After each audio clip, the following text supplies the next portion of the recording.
Espírito Santo, nós nos colocamos agora diante de Ti. Ó Deus, que haja agora, Senhor, uma calmaria plena no nosso coração, no nosso interior. Eu declaro, Espírito Santo, que o Senhor tem toda liberdade para falar conosco nesta noite, no nome de Jesus. Amém? Você pode abrir a sua Bíblia comigo no livro de Lamentações, capítulo 3. Quero ler um versículo com você. Lamentações, capítulo 3, encontra para mim aí o verso 21. Lamentações 3, verso 21. Eu quero ler aqui na atualizada, revista atualizada, ok? Almeida atualizada. Diz assim a palavra do Senhor, Lamentações 3, verso 21. Quero trazer à memória o que me pode dar esperança. Você pode ler isso bem forte para você mesmo? Vamos lá? 1, 2, 3. Quero trazer à memória o que me pode dar esperança. Glória a Jesus. Queridos, o livro de Lamentações, ele é um cântico de tristeza, escrito por Jeremias em meio a um momento em que Israel foi levado escravo e Jerusalém destruída. E é interessante a gente olhar para a mensagem que o profeta registra nesse livro, porque ele nos apresenta uma mensagem que demonstra que mesmo em meio a tanto sofrimento, nós podemos encontrar esperança. E foi exatamente no meio desse momento de desespero, de sofrimento, que ele fez essa declaração de esperança que nós acabamos de ler no versículo 21. E estas palavras, na verdade, é um divisor de águas, que marca aqui o início de uma nova perspectiva em meio ao caos na vida do profeta Jeremias. Não é novidade para ninguém.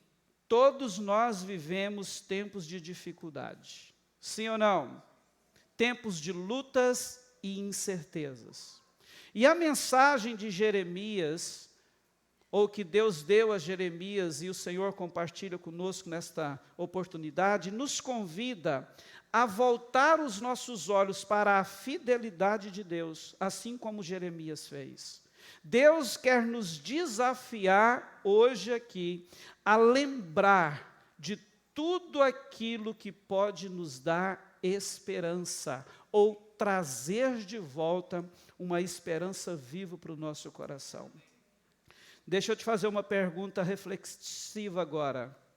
O que é, se é que tem, o que é que traz esperança ao seu coração em dias de luta, de dificuldades? O que é que tem trazido esperança ao seu coração? Se é que tem alguma coisa. Porque, na verdade, a gente vive hoje uma verdade em que muita gente não tem no que se agarrar, no que se segurar. Estão vivendo uma vida totalmente sem esperança em nada, com um sentimento de derrota, frustração, de catástrofe o tempo todo. Queridos, o contexto, ou o cenário do texto que nós lemos é o seguinte.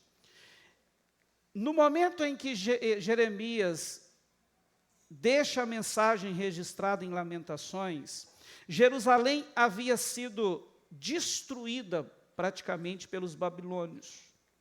Debaixo da autoridade do governo de Nabucodonosor, os babilônicos invadem Israel, destrói a cidade. E esse profeta, conhecido como o profeta chorão, aqui no livro ele lamenta a queda da sua nação. Durante todo o livro, você vai ver ele descrevendo em Lamentações o sofrimento do povo de Israel e a sua própria aflição, devido ao momento que o seu povo, que a nação de Israel, que Judá, foi inserido.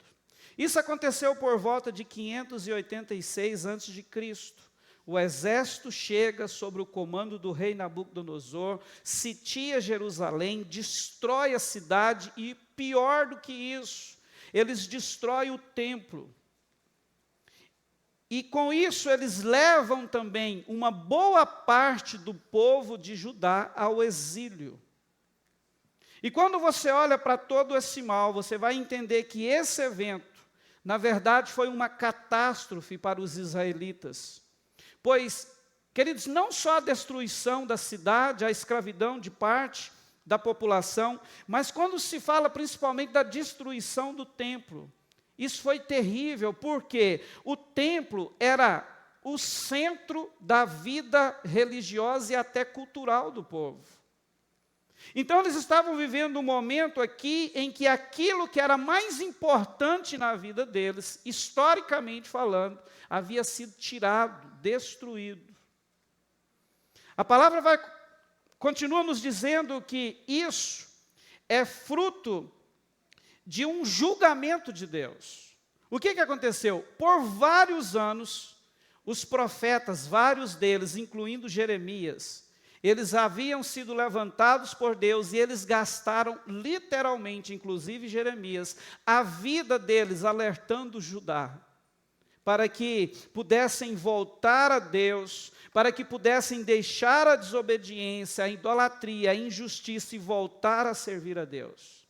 A própria palavra vai nos mostrar que essa destruição que veio sobre Jerusalém, Judá, na verdade é entendida e ensinada pela Bíblia como o cumprimento de todas as advertências que Deus trouxe a eles acerca dos profetas. Deus advertiu, Deus chamou a atenção e o povo não quis dar ouvido, até que chegou um momento que o próprio Deus teve que entrar com juízo, com julgamento sobre aquele povo.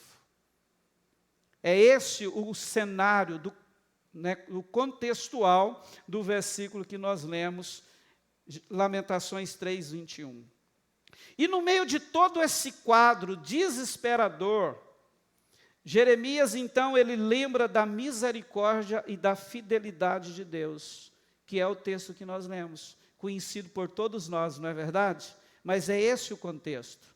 Ele estava exatamente olhando para esse quadro tenebroso, angustiante, de tamanha aflição, quando ele olha para si mesmo, que estava no meio de tudo isso, e diz assim: eu quero trazer à memória aquilo ou o que pode me dar esperança.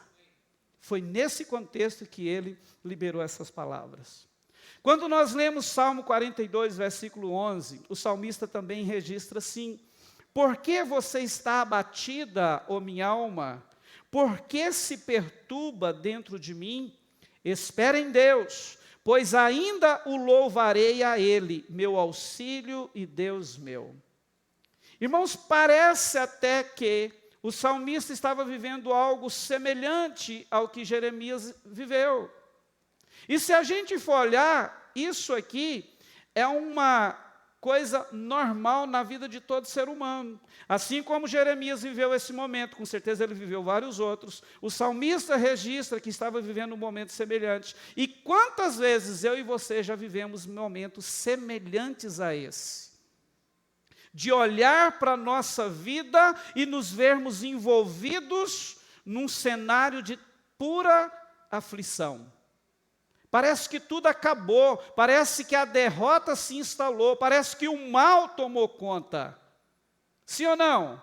Quantos de nós já vivemos isso? E deixa eu te dizer uma coisa, pode ser que este momento que você está vivendo não seja o último.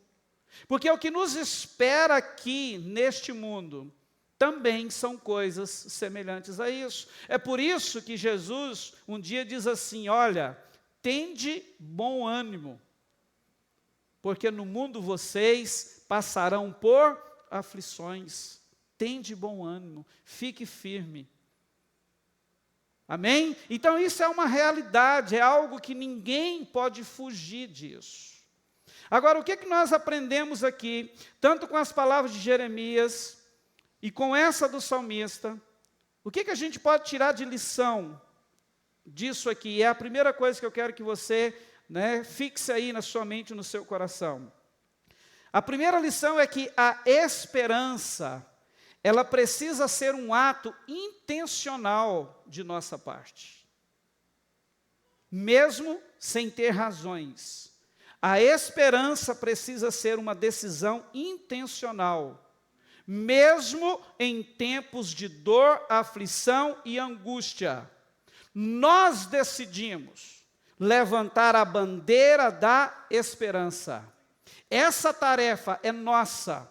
Deus espera que eu e você, em todos os momentos difíceis que enfrentaremos na vida, tenhamos essa posição, essa condição de, mesmo em meio ao caos, dizer: Senhor, eu continuo crendo, eu tenho esperança. Minha alma, por que você está abatida dentro de mim, como grita o salmista? Por que você está assim? Por que você está perturbada? Deixa eu te dizer uma coisa, espera em Deus. Entende? O salmista aqui estava exatamente assim como Jeremias, levantando a bandeira da esperança. Ou pelo menos iniciando o levantamento dessa bandeira. Porque, pelo que nós vamos compartilhar, e eu quero que você caminhe comigo, tem algo a mais do que simplesmente virar e dizer: Senhor, eu levanto a bandeira da esperança. Eu quero continuar crendo. Amém? Está aqui comigo até agora? Olha só, quando a gente analisa essa palavra esperança no original, queridos, o que ela significa? Ela significa exatamente uma corda ou um fio. Preste atenção nisso, uma corda ou um fio. Pensa em um alpinista que está descendo um penhasco, segurado apenas por uma corda. É desse jeito. A nossa esperança em Deus nos mantém firmes, mesmo quando tudo parece desmoronar. Esperança, corda, fio. Em Hebreus capítulo 6, versículo 19, a Bíblia vai nos ensinar que nós podemos, olha só, pegar a nossa esperança, ou a esperança que nós temos nas promessas e na fidelidade de Deus, e fazer dela a âncora da nossa alma. Aquilo que nos garante seguros, firmes, sem naufragar. Então, quando a gente olha para isso, a gente entende que a nossa esperança em Deus, ela não é ilusória. Na verdade, ela é uma corda segura, um lugar seguro, onde nós nos colocamos, baseados na fidelidade e nas promessas de Deus para nós. Amém? Então, nós somos chamados a levantar a bandeira da esperança. E isto é o que vai mudar o tom do nosso discurso, das nossas falas, o que vai automaticamente afetar o nosso comportamento diante das demandas da vida. Aqui entra, ok, levantei a bandeira da esperança. E como agora eu vou realmente ver isso acontecer na prática na minha vida? Aí entra a palavra que ele disse. Jeremias declara: quero trazer a memória. Percebe? O que é isso? Essa frase sugere uma escolha deliberada de lembrar das promessas de Deus e de tudo aquilo que Ele já fez por nós. Percebe que é algo intencional? Eu quero lembrar. A decisão de lembrar, ela precisa também ser praticada. Porque é isso que vai fazer com que a esperança volte a ser eficaz na nossa vida. Queridos, imagine, quando você pega um álbum de fotos antigas, daquelas tiradas com aqueles filmes mesmo, que você ainda levava para revelar, e começa a folhear aquele álbum. Irmãos, a gente revive momentos preciosos folheando um álbum antigo de fotografia. Não é verdade? Esses dias eu peguei estava olhando uma foto quando o Jorge Augusto tinha poucos meses. E na foto eu estava deitado no chão do nosso quarto, brincando com o meu rapaz de 22 anos, ainda um bebê. Irmãos, aquilo a gente viaja no tempo. Porque esse é o poder que tem as nossas memórias. Deixa eu te dizer uma coisa, às vezes, nós teremos que folhear as nossas memórias, pois é nelas que nós encontraremos vários momentos em que a fidelidade de Deus nos tocou de forma extraordinária. Quando a gente começa a olhar para isso, a folhear, a buscar na nossa vida regressa essas memórias, nós vamos ver todas as vezes, ou muitas vezes, em muitos pontos específicos, onde Deus veio e tocou a nossa vida de um jeito extraordinário, que ao lembrar daquilo, você automaticamente vai olhar para você e para a situação que te afronta no dia atual e dizer assim: eu não tenho direito de não ter esperança. Eu não tenho direito de não continuar crendo nesse Deus, porque olha o que Ele fez para mim nessa situação aqui lá atrás. E aí quando a gente lê Salmo 77, verso 11, o salmista registra assim: recordo os feitos do Senhor, pois me lembro das suas maravilhas. Salmo 105, versículo 5, lembrai-vos das maravilhas que fez o Senhor. Olha só, percebe que durante todo o tempo, não só Jeremias viveu isso, mas a própria palavra nos incentiva a fazer o mesmo, a trazer à memória aquilo que nos dá esperança. Tem uma música antiga, talvez alguns, eu e o Luiz vamos lembrar disso com certeza, talvez mais alguns aqui. É uma música do cantor cristão, da harpa cristã. Eu não vou cantar, porque senão você vai sair daqui correndo e vai machucar, vai atropelar todo mundo. Mas presta atenção na letra dessa música. Ela diz assim, ó: conta as bênçãos, conta quantas são, recebidas da divina mão, uma a uma, dize-as de uma vez, hás de ver surpreso quanto Deus já fez. Alguém pode puxar essa música? Quem? Quem vai cantar? Irmãos, ela é tremenda. Se alguém... Vamos lá, gente. Quem vai cantar? Cadê?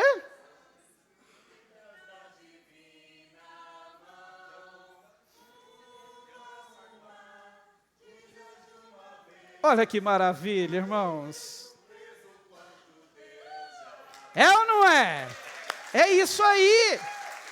Qual é o desafio? Tenta contar. Tenta olhar para as bênçãos que Deus já te deu, dos milagres que Ele já operou na sua vida. Tenta contar uma a uma. Irmãos, muitos de nós nem vamos conseguir, sabia? Fazer isso, porque foram tantas bênçãos, tantas intervenções de Deus, tantos momentos em que Deus nos tocou de uma forma extraordinária que, na verdade, muitas vezes nós não conseguimos contar. Talvez a gente lembre daquelas que foram mais pontuais. Mas, irmãos, são bênçãos demais. Nós temos uma vida abençoadíssima por Deus. Desde o momento que você encontrou com Ele, você tem tido o privilégio de acompanhar de uma forma pontual. A misericórdia, a fidelidade dEle tem sido real na sua vida. Sim ou não? Então o Senhor está nos chamando hoje para lembrar das bênçãos passadas.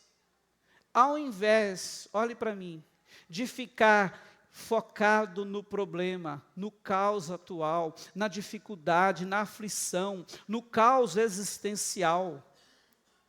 Na verdade, você sabe o que acontece quando nós fazemos isso? Nós apenas potencializamos os desafios que existem no nosso caminho. É só isso que acontece. Se surge um problema, uma dificuldade, e você começa a olhar só para aquilo, volta os seus olhos só para aquilo, na verdade, cada momento, cada minuto, cada dia que passa, aquele gigante apenas cresce diante de você. E ele vai ganhando terreno. Ao invés disso, qual é a palavra de Deus para mim e para você? Olha para o seu passado, olha para a sua vida, olha para as bênçãos, olha para todos os momentos que Ele se manifestou de uma forma poderosa na sua vida, e você vai ver que do mesmo jeito que Ele fez, Ele é um Deus pronto a agir agora no seu presente. É isso que o Senhor está nos chamando a fazer nesses dias. Eu gosto muito da história de Davi, quando ele venceu Golias. Deixa eu te mostrar que ele também praticou isso, que ele viveu isso na prática. Todo mundo conhece a história, 1 Samuel capítulo 17. Quando Davi chega naquele lugar, naquele arraial de guerra, com uma sacola de queijos e mais algumas coisas para os seus irmãos, olha o cenário que ele viu. De um lado estava o exército de Israel, do outro lado do vale, os filisteus. Golias já tinha sido introduzido na batalha. E a proposta dos filisteus está aqui Golias, esse menininho de 3 metros de altura, esse monstro de homem, olha o tamanhozinho dele. Pega alguém do meio de vocês e venha lutar com ele. Aquele que vencer vai fazer o outro subjugado. Olha que proposta maravilhosa. O cenário, irmãos, quando Davi chega, era um gigante afrontando o exército. Se você for ler o texto e observar, dá a entender que Golias virava para o exército e falava com eles tipo assim: ei, seu bando de frouxo, tem homem não para vir lutar comigo? E isso era o tempo todo, era de manhã, à tarde e à noite. Pensa, irmãos, e um exército totalmente acovardado do outro lado. Aquelas pessoas olhavam para aquele gigante, e de repente, eu tenho certeza disso, porque não levantou ninguém, até Saul, é impossível vencer esse cara, não tem jeito de vencer esse cara, olha o tamanho dele. Eu fico imaginando que eles conversavam durante essas afrontas de Golias. De repente chega Davi. Davi entra no arraial, e é esse cenário que ele vê. Golias chamando o exército do Deus vivo de frouxos. Irmãos, eu fico imaginando aquele menino passando, olhando para o exército, todo mundo temeroso, olhando para o gigante xingando, falando que o povo não era homem, aquela coisa toda. Ele passa e vê aquilo, e de repente Davi fala: como é que é essa história mesmo? Ele fala: não, eu vou lutar com esse cara, eu vou brigar com ele. E agora Davi é conduzido à presença de Saul. Eu estou sendo bem rápido aqui para você entender. Ele é conduzido à presença de Saul. E quando ele está na presença do rei, Saul vira para ele e diz assim: menino, você está maluco? Como que você vai brigar com esse cara? Olha o tamanho dele. Você nem do exército é. Você não sabe lutar, você não sabe fazer nada na guerra, Davi. Davi, você não tem chance nenhuma de fazer isso. Olha qual foi a palavra de Davi para ele. Davi vira para Saul e diz assim: deixa eu te falar uma coisa, rei. Do mesmo jeito que eu venci o leão e o urso, eu vou fazer com este incircunciso filisteu. O que Davi fez naquele momento? Ele se apegou em um momento que Deus o usou no passado para derrotar um leão e o urso, quando ele estava lá no pasto, cuidando das ovelhas do seu pai Jessé, e esses 2 animais vieram para pegar as ovelhas do pai. Deus o usou, o capacitou para vencer tanto o leão quanto o urso. Ele olha para aquele momento e diz assim: olha, do mesmo jeito que Deus me deu vitória sobre o leão e o urso, Ele vai me entregar esse filisteu nas minhas mãos. E o que aconteceu? Exatamente isso. A gente sabe do milagre, percebe? Irmãos, naquele momento eu não tenho dúvida disso. Quando ele busca no seu passado a forma que Deus operou na vida dele, o capacitando para vencer aqueles 2 monstros, ele foi empoderado com uma esperança viva de que Deus não o deixaria só na batalha com o gigante. Pelo contrário, Deus o entregaria nas suas mãos. Consegue imaginar aquele momento que Davi sobe em cima de Golias e corta a cabeça dele? Irmãos, eu fico imaginando Davi carregando aquele cabeção para entregar para Saul. Foi isso que aconteceu, percebe? Então, isso é uma orientação de Deus. Está sem esperança? Não foque no problema, não foque no momento. Olhe para trás e traga à memória aquilo que te dá esperança. Quando Jeremias, queridos, fez isso, quando ele encontra essa esperança, ao lembrar que Deus é fiel, mesmo naquele momento que tudo parecia perdido, foi exatamente uma virada de chave na vida dele. Se você continuar lendo o texto de Lamentações, capítulo 3, você vai ver que até o versículo 20, você vai ver lamentações terríveis de Jeremias. Ele estava falando de toda a desgraça que tinha acontecido, de tudo que os babilônios tinham feito com Israel e em Jerusalém. Ele estava falando da aflição que ele próprio estava vivendo. Ele usa uma expressão que eu não sei te dizer se é literal, mas imagina se for, ou se foi. Ele diz assim: Senhor, tamanha é a minha angústia que o Senhor me levou a quebrar os meus dentes, mordendo grãos de areia. Você consegue entender o profeta, que tamanha angústia, ele colocar areia na boca e começar a morder, a mastigar, ao ponto de quebrar os seus dentes? Era esse tipo de discurso que ele tinha, até o versículo 20 do capítulo 3 de Lamentações. Mas nesse momento que ele é tomado pelo Espírito Santo, e ele é levado a entender que tudo o que ele precisava fazer era trazer à memória aquilo que lhe daria esperança, o seu tom de discurso muda. Olha como ele começa a dizer agora no versículo 22. As misericórdias do Senhor são a causa de não sermos consumidos, porque as suas misericórdias não têm fim, renovam-se cada manhã, grande é a tua fidelidade. Verso 24, a minha porção é o Senhor, diz a minha alma, portanto esperarei nele. Verso 25, bom é o Senhor para os que esperam por ele, para a alma que o busca. Bom é aguardar a salvação do Senhor. Irmãos, olha o discurso, mudou completamente. Você consegue ver agora um Isaías com esse tom de discurso, ou Jeremias com esse tom de discurso, um homem cabisbaixo, aflito? Eu não consigo ver. Eu entendo que nesse momento aqui, Jeremias, a postura dele mudou.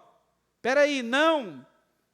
Eu não sou governado por esse caos que a nação, que Jerusalém foi submetido, não. Irmãos, um novo comportamento surgiu na vida desse homem, quando ele praticou isso, quando ele voltou os seus olhos para esse Deus que é fiel. E é exatamente esse comportamento, esse estilo de vida, que o Senhor quer nos levar a viver nesses dias, onde todos nós estamos enfrentando momentos de aflições, grandes desafios.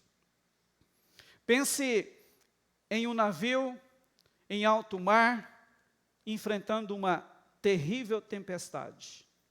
Em que o capitão desse navio e aquela tripulação pode confiar? Deixa eu te responder. Apenas no mapa e em uma bússola.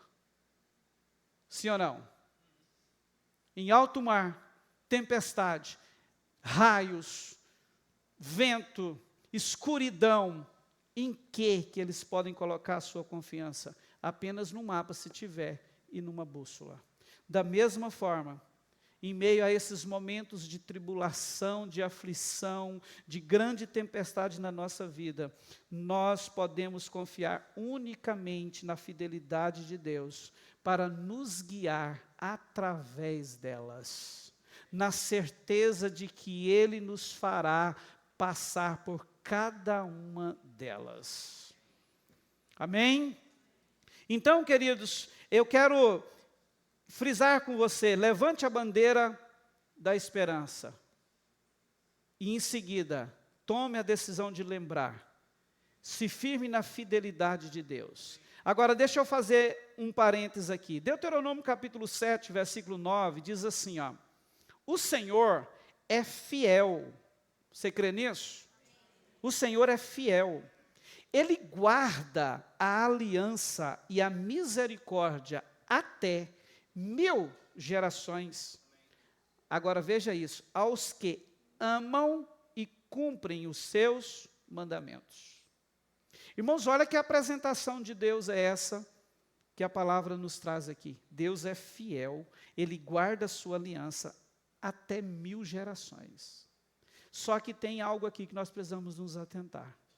Para quem é essa promessa? Para aqueles que o amam e cumprem os seus mandamentos. Deixa eu te dizer uma coisa. Na verdade, a única preocupação que nós deveríamos ter na vida é de identificar sempre se nós fazemos parte desse grupo que amam e que cumpre os seus mandamentos. Porque uma coisa eu creio, a palavra me diz isso, se nós formos dessa turma, a verdade é que, mesmo quando não vemos saída, nós podemos confiar, pois Deus nunca falha na sua fidelidade. Ele nunca falha em cumprir aquilo que Ele nos prometeu. Se você, querido, ama Deus sobre todas as coisas e vive para cumprir a palavra dEle, esquece. Pode levantar o problema que for, o gigante que for. Tudo isso vai ser usado apenas para edificar a sua fé. Amém? Então, entenda isso. Agora, outra coisa que eu quero te chamar a atenção, que é muito importante a gente considerar, viver, crer e viver nesse levantar da bandeira da esperança, onde o Senhor vai usar para renovar a nossa esperança na vida. Irmãos, aqui no capítulo 23, no verso 22 e 23, logo após as palavras do verso 21, Jeremias declara que as misericórdias do Senhor são a causa de não sermos consumidos, como nós lemos. E preste atenção nisso. E elas se renovam a cada manhã. Irmãos, olha que coisa maravilhosa isso. A palavra misericórdia, no original hebraico, ela significa a bondade e o amor leal de Deus. Consegue ver o que quer dizer quando as misericórdias de Deus se renovam toda manhã? É que toda manhã a bondade e o amor leal de Deus te cobre. E por que é importante, irmãos, a gente pensar e abraçar essa verdade das Sagradas Escrituras para nós? Deixa eu te dizer uma coisa. É normal para o ser humano acordar um dia ou outro meio que desistido, desanimado, querendo jogar a toalha, querendo parar com tudo. Ou isso só acontece comigo? Hã? É normal acordar num belo dia e termos a impressão que está tudo cinzento, a vida perdeu o sentido, o casamento perdeu o sentido, parece que nada mais presta, perdeu a graça. Irmãos, isso é normal, isso é nosso, isso é do ser humano. Quantas vezes eu já me peguei vivendo situações assim, em que estava enfrentando grandes desafios, mas mesmo assim eu estava um gigante na fé, firme, crendo, fui dormir assim, sabe? Só que no outro dia, acorda com os ombros decaídos, olhar para baixo, cadê a fé? Cadê aquele gigante, aquele homem forte que foi dormir na noite anterior? O dia agora está cinzento, está tudo ruim. Como é que se explica isso? Isso é a sua humanidade, isso é normal. E é tão bom quando a gente olha para a palavra, que a gente percebe que Deus, o próprio Jesus, nos ensinou muito sobre isso, porque Ele viveu isso também enquanto homem. Ele te entende, Ele nos entende quando nós passamos por esses momentos. Mas o que Ele quer nos levar a entender e crer e tomar posse de verdade? É que exatamente nesses momentos, Ele tem uma porção nova de misericórdia para derramar sobre a nossa vida em todos eles. Entende? É isso que acontece. Em todos esses momentos, Ele estará ali presente. Irmãos, uma das promessas que eu mais sou apaixonado de Deus para nós, sabe qual é? É quando Jesus diz, em Mateus 28, 20, eu estarei com vocês até o fim. Irmãos, olha isso. Por mais que a vida cristã seja tão desafiadora, nós temos essa certeza, porque foi Ele que disse que estaria conosco até o fim. E apesar de tudo, da nossa fragilidade humana, qual é a verdade? Todos os momentos que a nossa humanidade tenta se manifestar, Ele tem uma porção de graça e amor para nos cobrir e fazer com que a nossa esperança permaneça viva, porque Ele é fiel. Ele é fiel. E mesmo quando a gente não percebe, Ele continua trabalhando em nosso favor. Alguém um dia disse, nunca duvide no escuro daquilo que Deus te mostrou na luz. Nunca duvide das promessas que Deus te fez, enquanto você estiver vivendo tempos de aflições e tempestade, porque se Ele disse, Ele vai cumprir. Você pode ficar de pé. Eu quero, te desafiar a praticar essa palavra hoje. Eu não sei como você está vivendo, quais são os seus desafios, se é que tem, eu acredito que a maioria possa ter, mas não interessa quais e o que é. O que eu quero te dizer é que, se nós entendermos aquilo que o Senhor está trazendo ao nosso coração hoje, olhar para o quadro que nos envolve, o quadro existencial na nossa vida, e no meio de tudo isso, permitir que o Espírito Santo nos leve a levantar essa bandeira da esperança, onde nós vamos nos firmar na fidelidade e na misericórdia de Deus. Nós vamos sair daqui hoje empoderados, não só para enfrentar, mas para vencer cada um dos gigantes que tem pela frente. Eu quero desafiar a começar a orar agora.